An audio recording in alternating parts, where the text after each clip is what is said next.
জনগণের রক্ত নিয়ে যারা খেলেছেন ওরা কেউ মাপ পাবে না। জনগণের সম্পত্তি যারা দখল করেছেন তারা কেউ মাপ পাবেন না।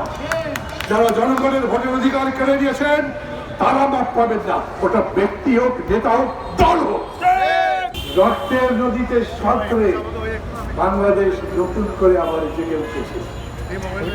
আগের বাংলাদেশ নয়, এটা নতুন বাংলাদেশ।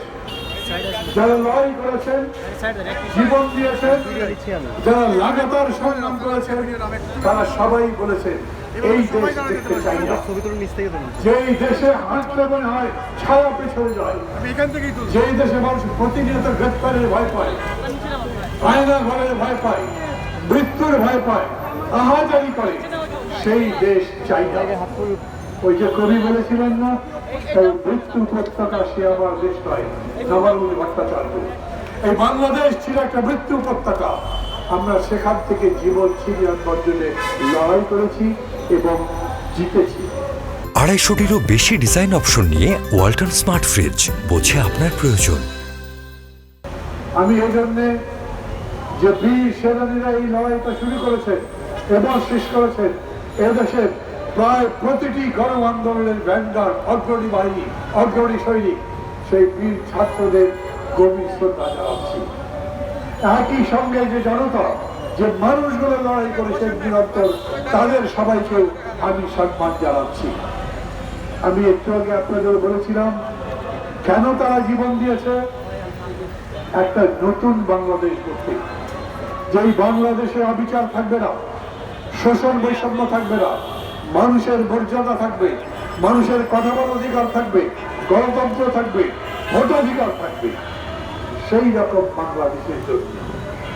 ভাইরা আমার, আমরা আমাদের লড়াইয়ের একটা পর্যায়ে অতিক্রম করেছি। 15 বছর লড়াই করে আমরা স্বৈরাচারকে উৎখাত করেছি। এখন আমাদের লড়াইয়ের নতুন পর্যায় শুরু। বাংলাদেশের বিভিন্ন জায়গায় খোঁজ দিয়ে দেখেন আওয়ামী লীগের লোকজন যে অত্যাচার নির্যাতন করেছে তার প্রতিশোধ স্পৃহা করতে গিয়ে, প্রতিশোধ দিতে গিয়ে এখন দখলদারিত্ব শুরু হয়েছে। আমরা বলেছি আমরা দখলদারিত্ব ভাঙব, তার মানে জনগণের অধিকার প্রতিষ্ঠা করব। কিন্তু আওয়ামী লীগের দোকান ভেঙে সেখানে আর এক দল, আর এক দলের নেতা সেই দল দোকান দখল করে দেবেন, এই জন্য আমরা লড়াই করি নাই। এইটা চলবে না। খুব স্পষ্ট কণ্ঠে বলতে চাই, সমগ্র জনগণ 17 কোটি 18 কোটি মানুষ লড়াই করে যে দেশ নতুন করে মুক্ত করেছে, সেই দেশকে ওদের আকাঙ্ক্ষা অনুযায়ী গড়ে তুলতে হবে। কোন দলের আকাঙ্ক্ষা অনুযায়ী নয়, কোন নেতার আকাঙ্ক্ষা অনুযায়ী নয়, কোন ব্যক্তির আকাঙ্ক্ষা অনুযায়ী নয়, সমগ্র জনতার এই আকাঙ্ক্ষার ভিত্তিতে গড়ে তুলতেই আমরা বলছি আমরা গণতন্ত্রের শাসন প্রতিষ্ঠা করতে চাই এবং গণতন্ত্রের শাসন প্রতিষ্ঠা করবার জন্য নির্বাচন হতে হবে। সেই নির্বাচন, যে নির্বাচন মানুষ আগে এখানে দেখেনি, যেখানে কোনো কারচুপি হবে না, যেখানে প্রশাসনের কথা মতো ভোট হবে না, যেখানে সরকারি দল প্রভাব বিস্তার করবে না, মানুষ ইচ্ছা মতো ভোট দিতে পারবে এবং সেই ভোট যথাযথভাবে গণনা করা হবে এবং সেই গণার যে ফলাফল সেটা প্রকাশ করা হবে। আমাকে বলেন, এই সরকার তো এখনো প্রতিষ্ঠিত হয়নি। আজ সন্ধ্যা 7টায় তারা হয়তো শপথ নেবেন, কিন্তু এখন তো একটা অবস্থা চলছে। এই অবস্থার মধ্যেও আমরা দেখতে পাচ্ছি এই ধরনের কাজ তারা করছেন। এই যে এত এত পুলিশ হত্যার কাহিনী বলা হচ্ছে, আমরা নিন্দা করছি।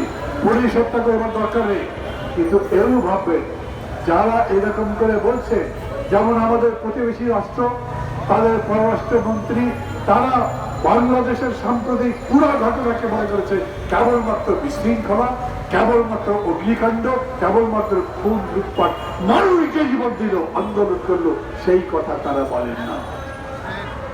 এবং সেই জন্যেই এই 500 অন্তত পক্ষ মানুষের রক্তে রঞ্জিত হাত এবং পুরা শরীর তাকে নিরাপদে অবতরণ করতে দিয়েছে, সেইখানে তার আশ্রয়ের ব্যবস্থা করেছে। জনগণের রক্ত নিয়ে যারা খেলেছেন ওরা কেউ মাপ পাবে না। জনগণের সম্পত্তি যারা দখল করেছেন তারা কেউ মাপ পাবেন না।